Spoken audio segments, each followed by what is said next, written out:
அனைவருக்கும் வணக்கம். TNPSC master YouTube channel தங்களை அன்புடன் வரவேற்கிறது. 11th and 12th ஜூலை 2020 இன்றைய நாளுக்கான நடப்பு நிகழ்வுகளில் இருந்து முக்கிய வினாவிடைகளை நாம் தமிழில் பார்ப்போம். இதுபோன்று நடப்பு நிகழ்வுகள், அரசியல் அமைப்பு செய்திகள் மற்றும் பொது அறிவு வினாக்கள் தாங்கள் தொடர்ந்து பெற்றிட டிஎன்பிசி மாஸ்டர் யூடியூப் சேனலை சப்ஸ்கிரைப் பண்ணுங்க. அதன் அருகில் இருக்கும் பெல் பட்டனை பிரஸ் பண்ணுங்க. இப்போ நாம் கேள்விக்கு செல்லலாம். கேள்வி எண் 1. சங்கல் சே சித்தி என்பது எதற்காக தொடங்கப்பட்டது? கேள்வி மறுபடியும் வாசிக்கிறேன். சங்கல் சே சித்தி என்பது எதற்காக தொடங்கப்பட்டது? இந்த கேள்விக்கான சரியான விடை ஆப்ஷன் சி, புலிகளின் எண்ணிக்கையை இரட்டிப்பாக்க. புலிகளின் எண்ணிக்கையை இரட்டிப்பாக்க சங்கல் பே சித்தி என்பது என்ற திட்டம் தொடங்கப்பட்டது. கூடுதல் தகவல்: பிரதமரின் தலைமையில் சங்கல் சே சித்தி மூலம் இலக்குக்கு 4 ஆண்டுகளுக்கு முன்னர் புலிகளின் எண்ணிக்கையை இரட்டிப்பாக்குவதற்கான தீர்மானத்தை இந்தியா நிறைவேற்றியது. தொடர்ந்து நாடு முழுவதும் கடந்த 2018ஆம் ஆண்டு புலிகள் குறித்த கணக்கெடுப்பு நடத்தப்பட்டது. இந்த கணக்கெடுப்பில் வனவிலங்குகளின் நடமாட்டம் குறித்து கேமரா மூலம் கண்காணிக்கப்பட்டது. இதில் 2967 என்ற எண்ணிக்கையில் புலிகளின் எண்ணிக்கை கணக்கிடப்பட்டது. இது உலகில் உள்ள புலிகளின் எண்ணிக்கையில் 75% ஆகும். கேள்வி எண் 2. இந்தியா மற்றும் ஆசிய பணக்காரர்கள் பட்டியலில் முதலிடத்தில் உள்ளவர் யார்? இந்த கேள்விக்கான சரியான விடை ஆப்ஷன் பி, முகேஷ் அம்பானி.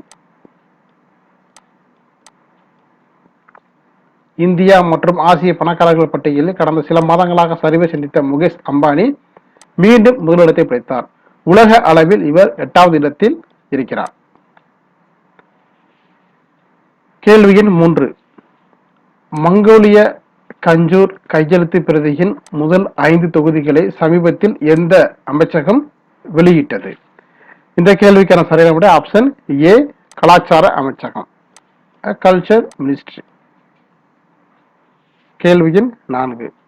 உலக வானிலை அமைப்பு வெளியிட்டுள்ள அறிக்கையின்படி 2020-24ஆம் ஆண்டிற்கான சராசரி உலக வெப்பநிலை என்னவாக இருக்கும்? இந்த கேள்விக்கான சரியான விடை ஆப்ஷன் பி, 1.5 டிகிரி செல்சியஸ்.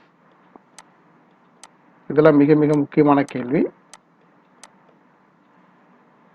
கூடுதல் தகவல்: உலக வானிலை அமைப்பின் தலைமையகம் ஜெனீவாவில் உள்ளது. அதாவது சுவிட்சர்லாந்தில் உள்ள ஜெனீவாவில் உலக வானிலை அமைப்பின் தலைமையகம் உள்ளது. இது மார்ச் 23, 1950 தொடங்கப்பட்டது. இதன் தற்போதைய பொதுச் செயலாளராக இருப்பவர் யார் பார்த்தீங்கன்னா பெட்டரி தலாஸ். கேள்வி எண் 5. பரஸ்பர நிதிகளின் கட்டுப்பாடு மற்றும் மேம்பாடு தொடர்பான விஷயங்களில் செபியால் அமைக்கப்பட்ட ஆலோசனை குழுவிற்கு தலைமை ஏற்பவர் யார்? இந்த கேள்விக்கான சரியான விடை ஆப்ஷன் ஏ, உஷா தோரட். கூடுதல் தகவல்: இவர் முன்னாள் துணை ஆளுநர், அதாவது ரிசர்வ் பேங்க் ஆஃப் இந்தியாவுடைய துணை ஆளுநர். கேள்வி எண் 6. லெபனானில் ஐக்கிய நாடுகளின் இடைக்கால படை சுற்றுச்சூழல் விருதுகளை கீழ்கண்ட எந்த நாட்டின் பட்டாலியன் பிரிவு வென்றுள்ளது? கேள்வி மறுபடியும் வாசிக்கிறேன். லெபனானில் ஐக்கிய நாடுகளின் இடைக்கால படை சுற்றுச்சூழல் விருதுகளை கீழ்கண்ட எந்த நாட்டின் பட்டாலியன் பிரிவு வென்றுள்ளது? இந்த கேள்விக்கான சரியான விடை ஆப்ஷன் சி, இந்தியா. கூடுதல் தகவல்: an Indian battalion stationed with the United Nations Interim Force in Lebanon has won an environment award for a project that aims to decrease waste generation, reuse plastic, build greenhouses and compost pits.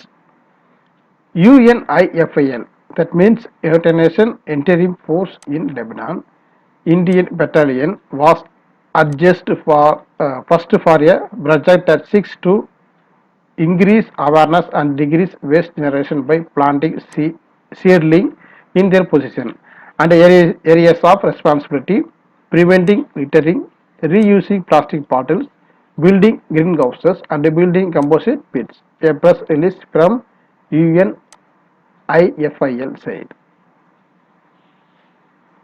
கேள்வி எண் 7. உள்துறை அமைச்சகம் தயாரித்த 2019 ஆண்டிற்கான காவல் நிலையங்களின் ஆண்டு தரவரிசை பட்டியலில் சிறந்த காவல் நிலையமாக தேர்ந்தெடுக்கப்பட்ட காவல் நிலையம் எது? இந்த கேள்விக்கான சரியான ஆப்ஷன் ஏ, நடான் காவல் நிலையம். கூடுதல் தகவல், போலீஸ் டைரக்டர் ஜெனரல் மாநாட்டில் இந்திய அரசின் உள்துறை அமைச்சகம் தயாரித்த 2019 ஆண்டுக்கான காவல் நிலையங்களின் வருடாந்திர தரவரிசையை மத்திய உள்துறை அமைச்சர் அமித்ஷா அறிவித்தார். இதில் இமாச்சல் பிரதேசத்தின் ஹமீர்பூர் மாவட்டத்தின் நடான் காவல் நிலையம் இந்தியாவின் சிறந்த காவல் நிலையங்களில் ஒன்றாக அறிவிக்கப்பட்டுள்ளது. கேள்வி எண் 8. இஸ்ரோ பிஎஸ்எல்வியில் அமசோனியா 1 என்ற பூமி கண்காணிப்பு செயற்கைக்கோளை விண்ணில் ஆகஸ்ட் 2020 செலுத்த உள்ளது. இந்த அமசோனியா 1 செயற்கைக்கோள் கீழ்கண்ட எந்த நாட்டிற்கு சொந்தமானது? இதுதான் கேள்வி. இந்த கேள்விக்கான சரியான விடை ஆப்ஷன் பி, பிரேசில். கேள்வி எண் 9.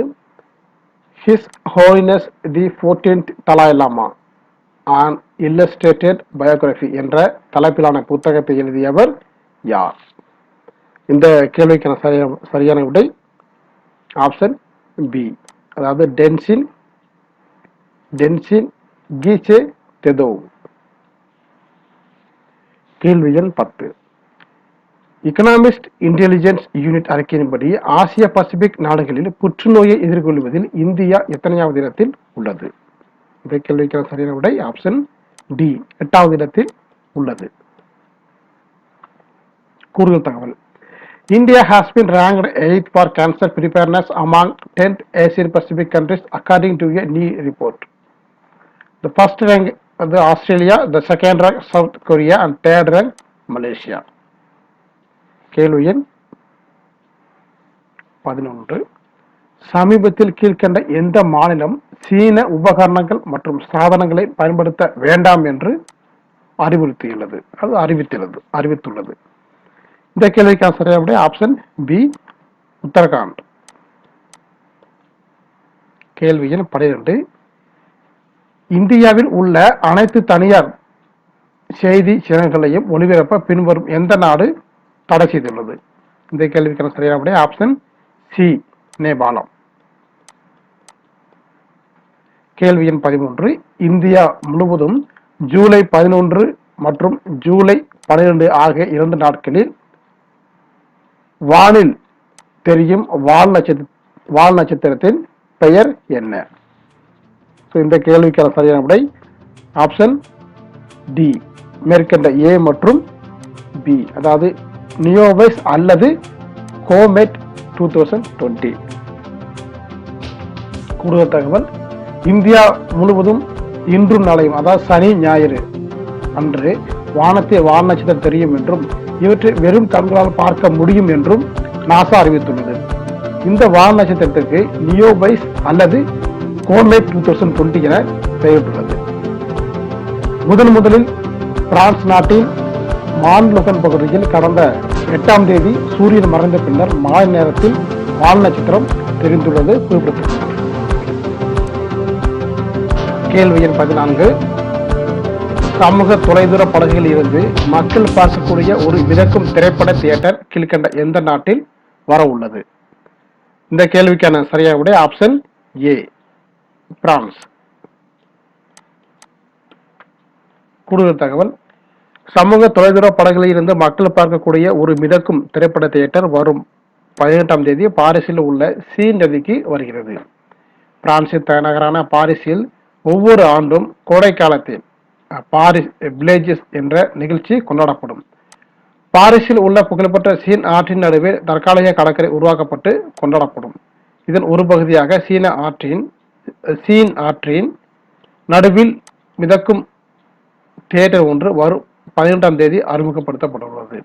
இதற்கு சுர் எல் யூ என பெயரிடப்பட்டுள்ளது. இதன் பொருள் தண்ணீரில் சினிமா என்பதாகும். கேள்வி எண் 15. லீ லீ சியன் லூங் என்பவர் கீழ்கண்ட எந்த நாட்டின் பிரதமராக மீண்டும் தேர்ந்தெடுக்கப்பட்டுள்ளார்? இந்த கேள்விக்கான சரியான விடை ஆப்ஷன் டி, சிங்கப்பூர். கேள்வி எண் 16. உலக மக்கள் தொகை தினம் கடைபிடிக்கப்படும் நாள் எது? இந்த கேள்விக்கான சரியான விடை option C, July 11. The day was established in 1989 by the Governing Council of the United Nations Development Programme to focus on the urgency and importance of the population issues. கேள்வி எண் 17. ஐக்கிய அரபு எமிரேட்ஸ் கீழ்கண்ட எந்த நாட்டோடு ஓபன் ஸ்கை ஒப்பந்தத்தில் இணைய விருப்பம் தெரிவித்துள்ளது? அதாவது ஓபன் ஸ்கை அக்ரிமெண்ட். இந்த கேள்விக்கான சரியான விடை ஆப்ஷன் ஏ, இந்தியா. கூடுதல் தகவல். The UAE is keen to have an open sky agreement with India. Its ambassador to India, A.R. Albana, said on 8 July 2020. There are about 1,068 flights a week between India and UAE operated by the airlines of the two countries under the bilateral air service agreement.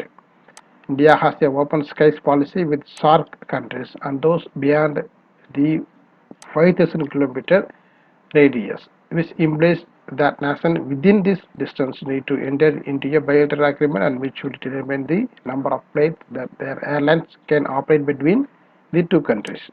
It is this policy that the ambassador wants to India to revisit. கேள்வி எண் 18. உலக சுகாதார அமைப்பின் சமீபத்திய அறிவிப்பின்படி 2023ஆம் ஆண்டு நிர்ணயிக்கப்பட்ட இலக்கை விட தென்கிழக்கு ஆசிய பிராந்தியத்தில் அம்மை மற்றும் ரூபெல்லாவை அகற்றும் நாடுகளாக கீழ்கண்ட எந்த நாடு ஏற்கனவே மாறிவிட்டன? இந்த கேள்விக்கான சரியான விடை ஆப்ஷன் டி, மேற்கண்ட ஏ மற்றும் பி, அதாவது மாலத்தீவு மற்றும் இலங்கை. இந்த 2 நாடுகள் பார்த்தீங்கன்னா நிர்ணயிக்கப்பட்ட இலக்கை விட முன்பாகவே இந்த மேற்கண்ட நோய்களிலிருந்து அகற்றும் நாடுகளாக திகழ்கிறது. கேள்வி எண் 19. இமயமலையின் எந்த பட்டாம்பூச்சி 88 ஆண்டுகளுக்கு பிறகு இந்தியாவின் மிகப்பெரிய பட்டாம்பூச்சி என்று பெயரிடப்பட்டுள்ளது? இந்த கேள்விக்கான சரியான விடை ஆப்ஷன் ஏ, கோல்டன் பேட்விங் பட்டாம்பூச்சி. கேள்வி எண் 20.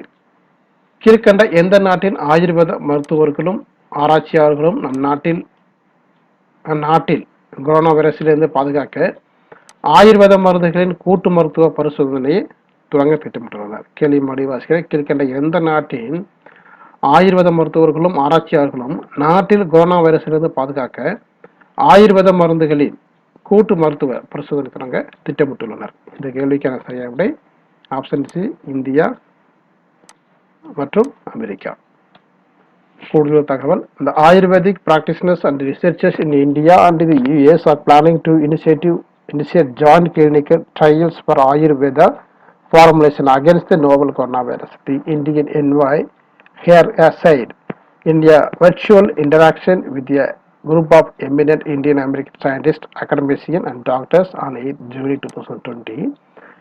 Indian ambassador to the US, Dharanjit Singh Sandhu, said the vast network of institutional engagement have brought scientific communities between the two countries together in the fight against COVID-19.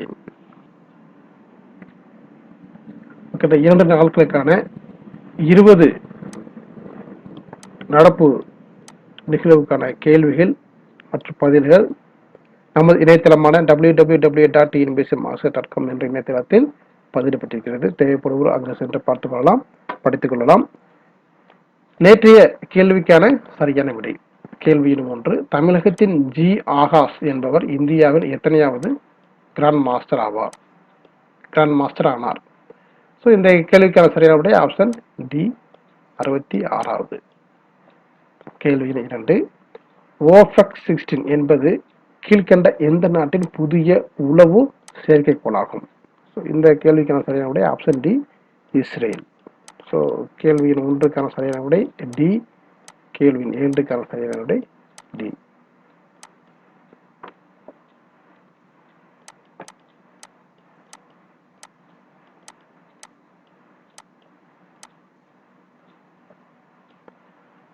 10/7/20 10/7/2020 அன்றைய கேள்விக்கு சரியான விடை அளித்தவர்கள் சிவசங்கரி செந்தில், ஜிஜேர Chettiar and Prakash M, Deepa Verna, Mahalakshmi and K Sudhakar. So சரியான விடை அளித்த இந்த அனைத்து போட்டித் தேர்வாளருக்கும் டிஎன்பிஎஸ்சி மாஸ்டர் யூடியூப் சேனல் சார்பாக வாழ்த்துக்கள். இது உங்களுக்கான கேள்வி. கேள்வியில் ஒன்று, ஃபேஸ்புக், டிக்டாக் உள்ளிட்ட எத்தனை செயலி பயன்பாடுகளை நீக்க இந்திய ராணுவம் படையினருக்கு அறிவுறுத்தியுள்ளது? ஆப்ஷன் ஏ 62 பயன்பாடுகள், ஆப்ஷன் பி 89 பயன்பாடுகள், ஆப்ஷன் சி 75 பயன்பாடுகள், ஆப்ஷன் டி 59 பயன்பாடுகள். கேள்வி 2, செல்ஃப் ஸ்கேன் என்ற செயலி கீழ்கண்ட எந்த மாநிலத்தின் தகவல் தொழில்நுட்ப துறையால் உருவாக்கப்பட்டது? Option A Assam, option B மேற்கு வங்கம், option C Tamil Nadu, option D Himachal பிரதேசம். கேள்வி 3, இ சஞ்சீவினி என்ற இணையதளம் மற்றும் செயலி மூலம் ஆர்டினரி டாக்டர்கள் இலவச ஆலோசனை வழங்கும் திட்டத்தை மத்திய அரசின் சுகாதார குடும்ப நலத்துறை எந்த ஆண்டு துவங்கியது? Option A 2008, option B 2009, option C 2018, option D 2020. இந்த மேற்கண்ட 3 கேள்விகளுக்கான சரியான விடையை நீங்கள் கமெண்ட் பாக்ஸில் தெரிவிங்க. யார் சரியான விடையை அளித்திருக்கிறார் என்ற விவரம் நாளை தினம் பதிவிடப்படும் வீடியோவில் தெரிவிக்கப்படும். உங்கள் கருத்துக்கள் மற்றும் கேள்விகளை டிஎன்பிஎஸ்சி மாஸ்டர் யூடியூப் சேனலில் கமெண்ட் பாக்ஸில் தெரிவிக்கலாம். அல்லது டிஎன்பிஎஸ்சி மாஸ்டர் 2014@gmail.com என்ற இமெயில் முகவரியிலோ அல்லது நமது முகநூல் குறிப்பிலோ அல்லது முகநூல் பேஜிலோ தங்களது கருத்துக்களை தகவல்களை தெரிவிக்கலாம். இதுபோன்று நடப்பு நிகழ்வுகள், அரசு வேலைவாய்ப்பு செய்திகள் மற்றும் பொது அறிவு வினாக்கள் தாங்கள் தொடர்ந்து பெற்றிட டிஎன்பிஎஸ்சி மாஸ்டர் யூடியூப் சேனலை சப்ஸ்கிரைப் பண்ணுங்க, உங்களுடைய நண்பர்களுக்கு ஷேர் பண்ணுங்க, லைக் பண்ணுங்க. நன்றி.